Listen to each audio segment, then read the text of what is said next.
নমস্কার বন্ধুরা, সিম্পল রন্ধনশালা চ্যানেলে আপনাদের সকলকে স্বাগত। আজ আমি আপনাদের সঙ্গে একটি সহজ এবং ঘরোয়া পদ্ধতিতে বানানো যায় এরকমই একটা স্ন্যাক্স রেসিপি শেয়ার করে নেব। অবশ্যই কিন্তু পুরো রেসিপিটা প্রথম থেকে শেষ অবধি দেখুন। শীতের সন্ধ্যের স্ন্যাক্সে এই রেসিপিটা কিন্তু একদম জমে যাবে। তো চলুন বন্ধুরা, দেখে নিই কীভাবে আমি বানালাম। প্রথমেই নিয়ে নিয়েছি গাজর, তার সাথে নিয়ে নিয়েছি বিট এবং তার সাথে নিয়ে নিয়েছি বিনস। গাজর বিটটাকে খুব ভালো করে কুচি করে কেটে নিয়েছি। তার সাথে নিয়ে নিয়েছি পেঁয়াজ কুচি আর কাঁচা লঙ্কা কুচি 4 থেকে 5টা, এবং এর সাথে নিয়ে নিয়েছি ধনেপাতা কুচি। এবার কড়াইতে পরিমাণ মতো সাদা তেল দিয়ে দিলাম। তেলটা গরম হয়ে গেলেই এবার আমি দিয়ে দেবো একে একে পেঁয়াজ কুচি। পেঁয়াজ কুচি দেওয়া হয়ে গেলে তার সাথে দিয়ে দেবো কাঁচা লঙ্কা কুচি। পেঁয়াজ কুচি এবং কাঁচা লঙ্কা কুচিটাকে একটুখানি ভেজে নিতে হবে বন্ধুরা। একদমই কম সময়ের মধ্যে সহজভাবে আজকের এই রেসিপিটা আমি বানিয়ে নিচ্ছি। এরপরে দিয়ে দেব বিটের সাথে দিয়ে দেব বিনস।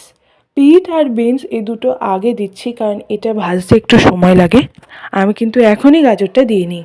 এবার সবজিটাকে খুব ভালো করে ভেজে নেব। আমি এখানে বিট, গাজর এবং বিনস দিয়েছি। আপনারা চাইলে কিন্তু ফুলকপি দিতে পারেন, বাঁধাকপি দিতে পারেন, বেল পেপারসও দিতে পারেন। 2 থেকে 3 মিনিট এটাকে ঢাকনা দিয়ে চাপা দিয়ে ভালো করে ভেজে নিয়েছি। এবার দিয়ে দেব গাজর। অবশ্যই মনে রাখবেন, পুরো ভাজটা কিন্তু আমি মিডিয়াম থেকে লোতে রেখেছি। এবার গাজরটাকেও কিন্তু 3 থেকে 4 মিনিট নেড়ে চেড়ে ভেজে নিলেই হয়ে যাবে।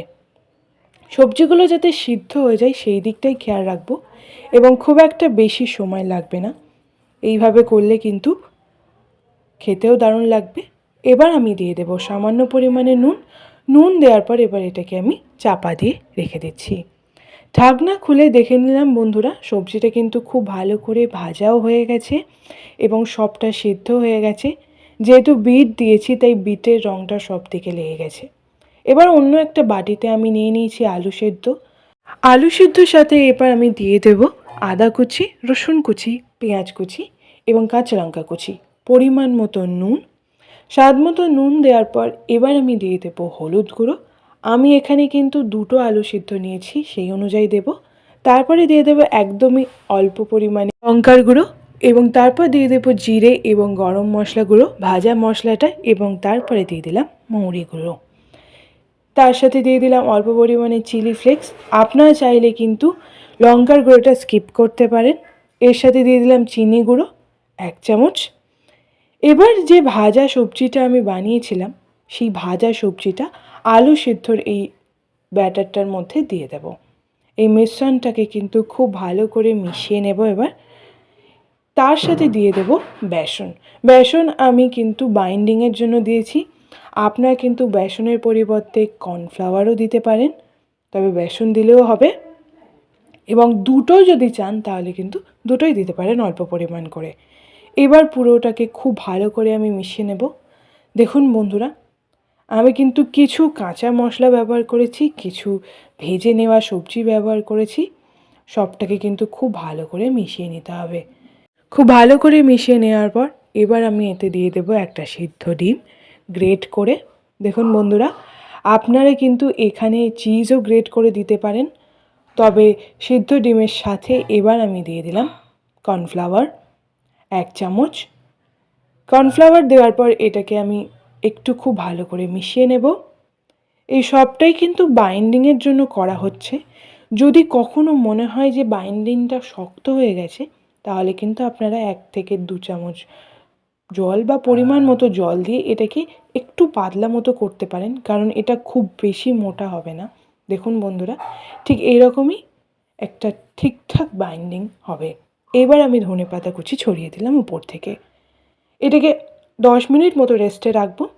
তারপর কড়াইতে সাদা তেল গরম করতে দিয়ে সেই বানানো ব্যাটার থেকে নিজের পছন্দের সাইজ অনুযায়ী এবার আমি এটাকে ভেজে নেব।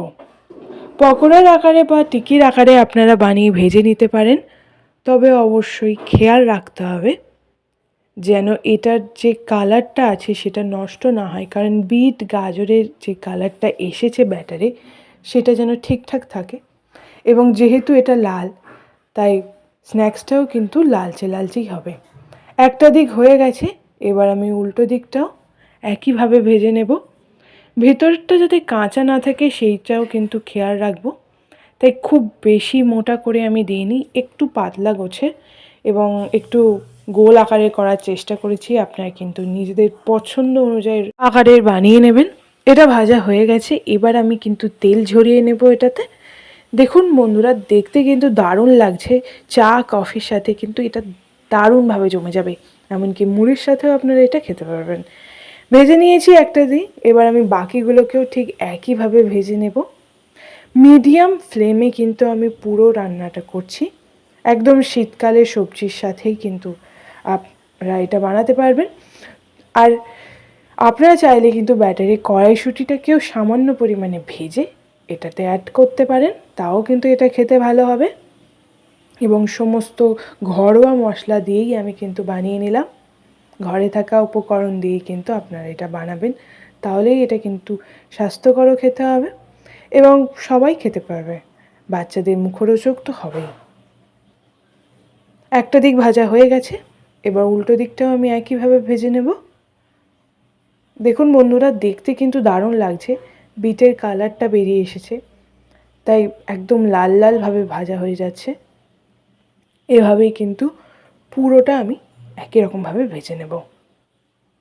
খুব বেশি সময় লাগছে না, একটা দিক 2 মিনিট আর অন্য দিকটা 1-1.5 মিনিট দিলেই হয়ে যাচ্ছে। দেখুন বন্ধুরা, ভাজা হয়ে গেছে, এবার আমি তেল ঝরিয়ে টিস্যু পেপারে এটাকে সার্ভ করে নেব। খুব সহজেই বাড়িতে ঘরোয়াভাবে বানিয়ে নিলাম। তো অবশ্যই আমাদেরকে কমেন্ট করে জানান রেসিপিটি কেমন লাগলো। ভালো লাগলে লাইক করে দিন। আমাদের চ্যানেল সিম্পল রন্ধনশালাটিকে সাবস্ক্রাইব করে দিন। পাশের বেল আইকনটি প্রেস করতে ভুলবেন না বন্ধুরা, নতুন ভিডিওর নোটিফিকেশন পাওয়ার জন্য। এবং অবশ্যই আমাদের চ্যানেলের সাথে থাকুন। ধন্যবাদ।